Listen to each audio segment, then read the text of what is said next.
This is now my WWE SummerSlam Night 2 2025 review and match ratings now for you guys. I'm going to be rating every single match out of 10, then rating the show out of 10. Let's get right into it then, starting with the Triple Threat Women's World Championship match between Naomi, Rhea Ripley, and Io Sky. So, Naomi got a big win here, of course, and the ending was an interesting one. It looked like Rhea Ripley had Io Sky, but then Naomi came out of nowhere and won via surprise roll-up. And look, a lot of us hate these surprise roll-ups, and honestly, I don't think there needed to be a surprise roll-up.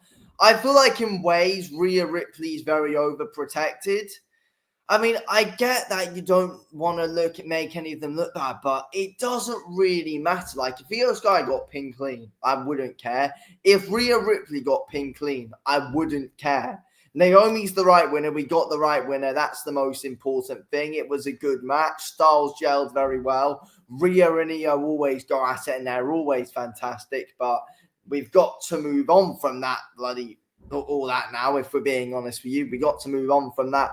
But again, they never failed to have a good match, and Naomi added to the mix. Her and Io had some fantastic moments. She was going after Rhea as well a lot. Yeah, good match overall, in my opinion. I'm going to give it a solid 8 out of 10. It was a fun match. But yeah, roll up, there wasn't really any need for it, in my opinion. But yeah, 8 out of 10, still very solid match. Anyway, next up, we got the 6-pack tag team ladder match, where we had the Wyatt Six, Andrade and Rey Fenix, DIY, Fraxium, Motor City Machine Guns, and the Street Profits. The Wyatt Six ended up winning this match. Very, very, very good stuff, though, to be honest with you. I mean, I love watching Fraxium. I wanted them to win, but I knew they wouldn't. But I love watching Fraxium. Axiom's absolutely class. Ridiculously great high-flying luchador. Nathan Fraser, unbelievable. He took some bloody big bumps today, to be honest. See, he's always sacrificing his body, and that's exactly what he did today. Rey Fenix was bloody flying around everywhere. Alex Shelley, Chris Sabin, unbelievable. Angelo Dawkins. I mean, yeah, honestly, they're like the 4-table or whatever it was, like the 4-table phase where they're all... You guys know what I'm talking about. It was absolutely class, to be honest with you. Then you had the women getting involved, Candice LeRae, all that, yeah. B-Fab, I forgot, Nikki Cross was the other one getting involved. Uncle Howdy event also at a point wanted to bloody climb the ladder as well and be the one to win it for the Wyatt Six, but he couldn't. Tommaso Ciampa also had a moment where he was like hanging on to the titles for dear life on the top. Why not pull them down, mate? But yeah, it was a very, very, very fun match, as expected. A very fun, dead on 16 minutes, as it says here. Very fun 16 minutes, to be honest with you. Very good match. 9 out of 10. 9 out of 10. It was such a fun match, this TLC 6-pack. Oh, it's such a great match. Anyway, we then go to Becky Lynch defeating Lyra Valkyria. Yeah, it was a no disqualification match. I feel like it was a little bit overdone at times, to be honest with you. But it was a good match. They overran with it, though. Good showing from both. Lyra had a good showing. Becky had a good showing. It's the best match that they've had with each other so far. Again, I feel like the build-up for this one was good. And yeah, I'm glad look, I feel like it was a good match. It wasn't anything amazingly special, though. But again, big moves were hit. But I wasn't really feeling emotionally invested during this match, and I don't know why. It was a good match, though. You know, don't get me wrong. It was a good match. I'd give it a solid 7 out of 10. But I just didn't really feel fully invested in it, though. That's the thing. But Becky Lynch won the match. I forgot how she actually won. I haven't forgotten how she won. I just wasn't emotionally invested in it at all. But yeah, there we go. Anyway, Becky Lynch wins 7 out of 10. Next up, then, we got Solo Sikoa defeating Jake Fatu by escaping the cage. Look, I wanted to see a bit more. I mean, look, Jake Fatu, was there even any point in ripping off that handcuff from the steel cage? I mean, I guess it was a decent moment. He ripped it off when he had his hand. I mean, it was a good moment, actually. But it's like he lost anyway. I thought he was going to do that. And then it's like once someone does that, it's like, yeah, they're probably going to win the match. But no, he still lost because JC Mateo, or was it Tala Tonga it was Tala Tonga who just smashed the door in Jake Fatu's face as he tried to leave. JC Mateo, as Solo Sikoa was trying to leave, he was there trying to hold the door open, help him out. He was absolutely bloody useless, JC Mateo. It was Tala Tonga who saved the day for Solo Sikoa and helped him retain there. It was a good match, though. I mean, at the very end, when Jake Fatu went to the very top of the cage, took out Tonga Loa, took out JC Mateo. A big guy who just flies like that. It's unreal.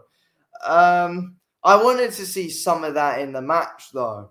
But, yeah, I mean, again, both guys, big powerhouses, but they had some good moments, brutal clotheslines throughout the match. It was good. It was entertaining from both. But, again, it could have been better. I might actually give it a 6.5 out of 10. That's what I might do. I think I'm actually going to give it a 6.5 out of 10. That's what I'm giving this match.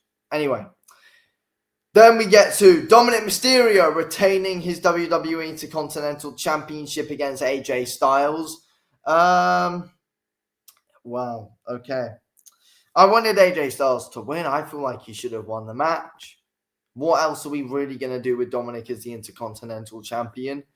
Like, what else are we actually going to do with him as champion? It's just a bit dead. It's just a bit dead of a title reign, in my opinion. But yeah, Styles was screwed over again in another match. Dominic ended up unlacing his boot. So I didn't notice this at the time, but he actually unlaced his boot himself. Mind games. AJ Styles came out in the car wearing Mexican. Wearing his Mexican costume himself, trying to get in the head of Dominic Mysterio. But no, and then he ended up losing by mind games himself and cheated. But yeah, what was I gonna say? Oh yeah, there was a cheat spot at a point. Dominic Mysterio then, doing the classic Eddie Guerrero, is he his dad? But then AJ Styles and flopped with the chair. The ref had no idea what to do. But yeah, then eventually we got to that ending where Dominic ended up whacking the boot of AJ Styles across his face after AJ Styles took it off after Dominic unlaced it during the calf crusher. And there we go. 1, 2, 3. Dominic Mysterio won the match and retained. It was a good match. It wasn't anything amazingly special. It's not one I would want to go and watch back, really. But yeah, I'd give it a 7.5 out of 10. That's all right. There we go. Anyway, we then get to the street fight where we got a new undisputed WWE champion, Cody Rhodes, defeating John Cena.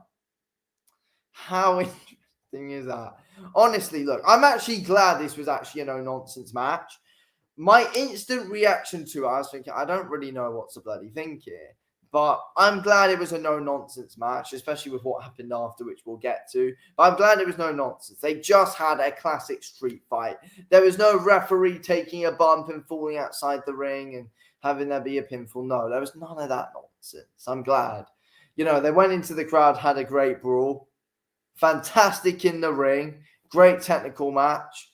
Using weapons was very great as well. I mean, they bloody had the rope at the point where I think we saw the STS on Cody Rhodes, Cena using that. Rose then trying to use that to get John Cena in a nice headlock. I mean, yeah, honestly, it was a fantastic match, to be honest with you. An absolutely fantastic street fight where there were so many great moments in it. And you always waited for something, and there was just always that unpredictability throughout. I mean, we'll start with Cody Rhodes hit 3 cross rows onto John Cena. He finished Roman with it in WrestleMania to win the title. Cena kicked out. Then we see Cena gives Cody Rhodes 2 AAs. Then went up to the second rope, hit the super AA, and he kicked out. Cody Rhodes kicked out. So unpredictable. So it's like then I'm waiting for someone to come out. But no, we then see the actual ending where Rose gives Cena a final salute, hits the crossroads, that's it. After beating him down, after Cena was badly struggling, and it's, you know, it actually ended well. Looking at Cena's facial expressions, final salute, passing over of the torch, basically. Rose now carrying the company again. Cena had his time to be that 17-time world champion. He doesn't need to be in that again because Brock Lesnar's back. And took John Cena out at the end, gave him an an F5, hit the F5, made a statement. That's what Brock Lesnar did. Brock Lesnar's back.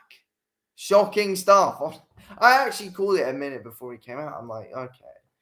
But no, there's many people who aren't happy about it, understandably. But I'm excited to see what's going to go down. I'm excited to see what's going to happen.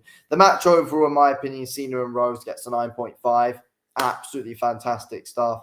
And Lesnar's return makes things very, very, very interesting. Overall, I'm going to rate the show probably an 8. Good match overall. Some could have been better, as we've said, but that's what I'm going to say about the show. 8 out of 10.